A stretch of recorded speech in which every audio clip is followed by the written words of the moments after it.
بالکل ګران وطن کو څنګه چې تاسو ته پته ده چې ګرمي په تک دا تقریبا یخنۍ سیزن شروع دی او موږ دا ټیم موجود یو په لند بازار چې کم سیکنډ هند یو شوي سیزونه ملاویږي ډېر ښه برانډونه هم پکې راځي ښه سامانونه هم پکې راځي راته ووایه عزیز صاحب چې نن داسې خفه خفه ناست یې څه وجه ده نور کله خو دلته ډېر زیات رش وي او سیزن هم شروع شوی اصل خبره دا ده چې موږ دې ورځو کې داسې چې ماشاءالله بازار ډېر ښکلی و بیا د اتوار ورځې ته موږ ډېر زیات انتظار کوو ولې چې د سرکاري خلکو چوټي وي راځي خلک کار له او نن والله دال دې وګوره ته په خپله باندې نو نمبل حالات هم داسې دي چې ګراني هم د ډېره زیاته پوه شئ خلک حیران شي چې شی والي نو الله دې رحم وکړي تاسو خو دلته کې په اورېدو کې راځي چې تاسو بیا هغه نوی سیزن شروع شو مطلب کابینه هم نوي شوه او هغه هم دلته څوک صدر راغی څوک جنرال سیکرټري راغی دلته خو معین اسرار صدر راغلی او زه اوس جنرال سیکرټري یم او نوره کابینه ډېره مننه الله خوشحاله کړه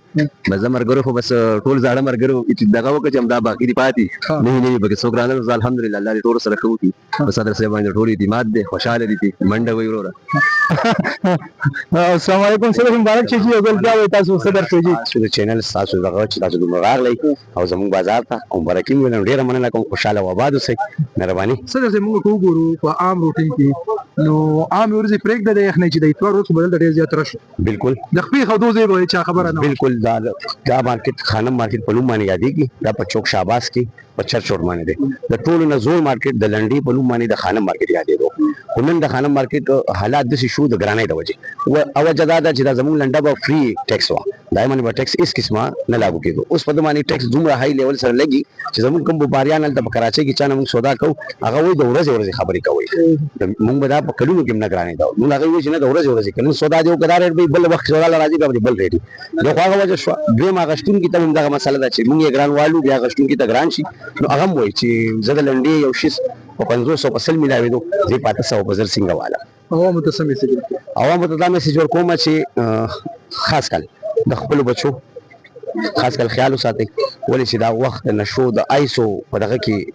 ډېر زیات ککړ شو زموږ صوبه زموږ د علاقه د خپلو بچو باندې خصوصي خیال وکړئ وروره څه پوزیشن دی یوازې ناست دي چې خفه خفه کار نشته که څه کار چې ګراني د لږ شانتې ټیکسونه لګېدلي او شی بشي باندې د دې باندې کوم دی عوام ډېر خفه دی دا چېرې زموږ چې کوم ماحول دی